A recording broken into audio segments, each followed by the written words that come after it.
15 লক্ষ 20 লক্ষ টাকা দিয়ে যখন আপনি ইটালিতে অনেক কষ্ট করে ভিসা নিয়ে আসবেন, আসার পরে দেখা গেছে মালিকের কাছে যাবেন না, কিংবা মালিকের সাথে আপনারা চুক্তি করে আসেন যে শুধুমাত্র আপনারা ইটালি পর্যন্ত আসবেন, তারপরে বাকিটা আপনাদের। কিন্তু সেই ক্ষেত্রে আপনাদেরকে যে প্রবলেমে পড়তে হয়, একটু ভুল করলেই প্রথম কমিশনে যদি আপনি পাসটা করতে পারেন, দ্বিতীয় কমিশনে আপনাকে 3 বছর পরে আপনাকে কমিশন দেওয়া হয়। প্রিয় দর্শক, এই নিয়ে থাকছে আজকে মোস্ট ইম্পর্টেন্ট এবং গুরুত্বপূর্ণ তথ্য। আশা করি শুরু থেকে শেষ পর্যন্ত সাথে থাকবেন। যদি কোনো মূল্যবান মতামত থাকে অবশ্যই কমেন্ট করে জানাবেন। প্রিয় দর্শক, আমি শুরুতে আপনাদেরকে বলতে চাই, যারাই আপনারা লক্ষ লক্ষ টাকা খরচ করে অক্লান্ত পরিশ্রম শেষে যখন আপনারা ইটালিতে আসবেন ভিসা নিয়ে, যেহেতু সচরাচর আমাদের দেশ থেকে ইটালির ভিসা পাওয়া যায় না, প্রত্যেকেই কিন্তু প্রতারিত হচ্ছেন দিনের পরে দিনে। সেই জায়গা থেকে যখন আপনি অনেক কষ্ট করে আপনি ভিসা নিয়ে ইটালিতে আসবেন, আসার পরে দেখা গেছে আপনি মালিকের সাথে কন্ট্যাক্ট করে আসেন যে আমাকে শুধু ইটালি পর্যন্ত নিয়ে দিবা, বাকিটা আমার কাজ।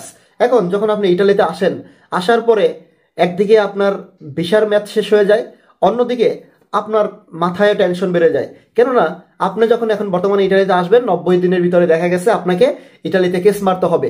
এখন আপনি যদি ইটালিতে কেস না মারেন, সেই ক্ষেত্রে কিন্তু আপনি অবৈধ হয়ে যাবেন। এবং যখনই আপনি মালিকের আন্ডারে আসবেন, তখন যখন আপনি মালিকের কাছে না যেয়ে যদি আপনি বাইরে থাকেন, সেই ক্ষেত্রেও আপনি অবৈধ হয়ে থাকবেন।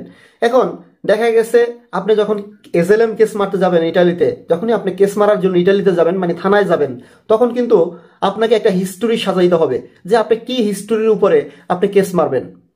এখন সেই হিস্ট্রি, এখানে কিন্তু মূল কথা রয়েছে, আপনারা কিন্তু মনোযোগ দিয়ে শুনবেন। এখানে কিন্তু ভেজালটা দেখেন কোথায়। এখন যখনই আপনি হিস্টোরিটা সাজাবেন, সাজিয়ে গুজিয়ে যখন আপনি ফিঙ্গারটা দিবেন, আপনাকে প্রথমত কেস মারার পরে আপনাকে ফিঙ্গার নেওয়া হবে। আর ফিঙ্গার নেওয়ার 2 মাস 3 মাস কিংবা 1 মাস পরে কিন্তু আপনাকে বর্তমানে ডাইরেক্ট কমিশন ডেট দিয়ে দেওয়া হয়। আর যখন আপনি কমিশন ডেটে যখন আপনি উপস্থিত হবেন, মানে কমিশন ডেটের দিনে যখন আপনি থাকবেন, সেদিন তো আপনার কাছে সমস্ত কিছু জিজ্ঞাসাবাদ করবে। আপনার ওই যে হিস্টোরিটা কিভাবে সাজিয়েছেন, ওই হিস্টোরিটাই কিন্তু আপনাকে বলতে হবে, যাতে আপনি কাগজ পাওয়ার উপযুক্ত হন। যদি আপনি হিস্টোরিটা যদি ঠিকমতো আপনি না সাজিয়ে বলতে পারেন, সেই ক্ষেত্রে কিন্তু আপনি এই দেশে কাগজ পাবেন না, বরং প্রথম কমিশনেই আপনাকে নেগেটিভ দিয়ে দেওয়া হবে। নেগেটিভ আসলেই দ্বিতীয় কমিশনের জন্য আপনাকে আবেদন করতে বলবে উকিল দিয়ে। মানে যখন আপনি উকিলের মাধ্যমে যখন আবেদন করবেন, কেননা বাধ্যতামূলক কিন্তু আপনাকে আবেদন করতে হবে যে প্রথম কমিশনে আমি ফেল করলাম, দ্বিতীয় কমিশন আমাকে নিয়ে আসতে হবে। তো যখনই আপনি দ্বিতীয় কমিশন আনতে যাবেন, আনার পরে যখন আনবেন, তখনই আপনাকে 3 বছর পরে কিংবা 2 বছর পরে কিংবা 4 বছর পরে এখন বর্তমানে আপনাকে কমিশন ডেট দেওয়া হয়। এর ভিতরে প্রিয় দর্শক দেখেন, যখনই আপনি এখানে ইটালিতে আসার পরে যখনই আপনি কেস মারবেন, এজেলেম মারবেন, তখন কিন্তু আপনাকে কোনো কাগজ দেওয়া হবে না। ডাইরেক্টলি কি দেওয়া হবে, আপনাকে ফিঙ্গার নেওয়া হবে এবং আপনার কমিশন ডেট দিয়ে দেওয়া হবে।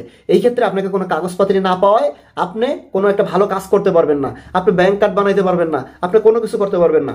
যদি আপনি ব্যাংক কার্ড বানাইতে হয়, তাহলে আপনাকে পাসপোর্ট লাগবে, কিংবা আপনাকে ডকুমেন্টসগুলো লাগবে, সমস্ত কিছুগুলো কিন্তু লাগবে আপনাকে, তখন কিন্তু কোনো কিছু আপনি ব্যবস্থা করতে পারবেন না। তো এই যে প্রবলেমটা বর্তমানে, এই প্রবলেমটা বিগত সময় ছিল না, কিন্তু বর্তমানে এই প্রবলেমটা দেখা দিচ্ছে। প্রবলেম বলতে এখন এই নতুন আইন করায় বর্তমানে এই দেশের সরকার জর্জে মিলি তিনি কিন্তু চাচ্ছেন যে বর্তমানে তার দেশটিকে কিভাবে সেফে রাখা যায়। এখন আপনি যদি 3 বছর, আপনি কি করবেন? 3 বছরের ভিতরে দেখা গেছে আপনি ভালো একটা কাজ করতে পারবেন না, আপনি বসে থাকতে হবে, কিংবা আপনি মানে এক কথায় কোনো একটা ভালো কাজই আপনি করতে পারবেন না। তো সেই ক্ষেত্রে কি করবেন?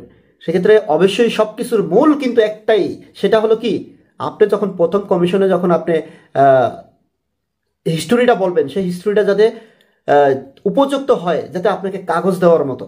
আপনাকে যদি ডকুমেন্টস না দেয়, সেক্ষেত্রে আপনি কোনো কিছু করতে পারবেন না। মানে কি কি থাকলে আপনার জন্য কমিশনটা একেবারে ফুলফিল ভাবে পজিটিভ হওয়ার সম্ভাবনা থাকে, সেটি হলো আপনার একটা কাজের কন্ট্যাক্ট, আপনি ভালো একটা কাজ করতেছেন, এবং আপনার যে বস্তা পাকারা, মানে যে স্লিপগুলা, প্রত্যেক মাসে যে বেতনের স্লিপগুলা, রিসিভতাগুলো দেওয়া হয় সেগুলা, এবং আপনার বাড়ির একটা রেসিডেন্স। এখন আপনার যদি এই 3টার একটাও যদি না থাকে, হ্যাঁ পাশাপাশি দেখা গেছে আপনার ভাষার সার্টিফিকেট, এইগুলো যদি আপনাকে না থাকে, সেই ক্ষেত্রে তারা বিবেচনা করবে যে আপনাকে দিবে কি দিবে না। আপনি যে হিস্টোরিটা সাজাবেন, এই হিস্টোরির উপরে ডিপেন্ড করে কি তারা আপনাকে বৈধতা দিবে কি দিবে না, আপনাকে কাগজ দিবে কি দিবে না, তারা এটা ডিসাইড করবে। কিন্তু যদি আপনার এই 4টা জিনিসের একটা জিনিসও যদি না থাকে, 1 নম্বরে রেসিডেন্ট, 2 নম্বরে আপনার কাজের কন্ট্রাক্ট, 3 নম্বরে আপনার কাজ করেন সেখানে যে বেতনের যে স্লিপ মানে বস্তা বাগারা বলা হয় সেইটা, এবং 4 নম্বরে আপনার সর্বশেষ স্কুল সার্টিফিকেট। তো এইগুলা যদি আপনার না থাকে সেই ক্ষেত্রে কিন্তু আপনি অ্যাকচুয়ালি একেবারে 95%ই আপনার একেবারে কাগজ পাওয়ার কোনো মানে চান্স থাকে না। যদি এগুলা থাকে তাহলে 99%ই আপনার এই একটা সুযোগ থাকে, চান্স থাকে। তো প্রিয় দর্শক, আজকের মতো আমার কাছে এই পর্যন্তই ছিল। কেননা ইটালিতে বর্তমানে যেহেতু আপনারা আসবেন 15 লক্ষ 20 লক্ষ টাকা খরচ করে, সেই ক্ষেত্রে আসার পরে যেহেতু আমরা গরিব অসহায় নিপীড়িত মানুষ, আমরা এই মালিক ধরে মানে দালাল ধরে যখন আমরা এজেন্সি ধরে যখন ইটালিতে আসি, অ্যাকচুয়ালি আমরা এসে কোনো মালিক খুঁজে পাই না, কিংবা মালিকের কাছে আমরা যাই না। দেখা গেছে আমরা ইচ্ছাকৃতভাবে মালিকের কাছে অনেকেই যাই না। আবার অনেকে আছে কি যে মালিকের সাথে আমরা কন্ট্যাক্ট করে ইটালি পর্যন্ত আসি, এতটুকু পর্যন্ত আমরা কন্ট্যাক্ট করে আসি, সেক্ষেত্রে তো মালিকের কোনো দোষ না।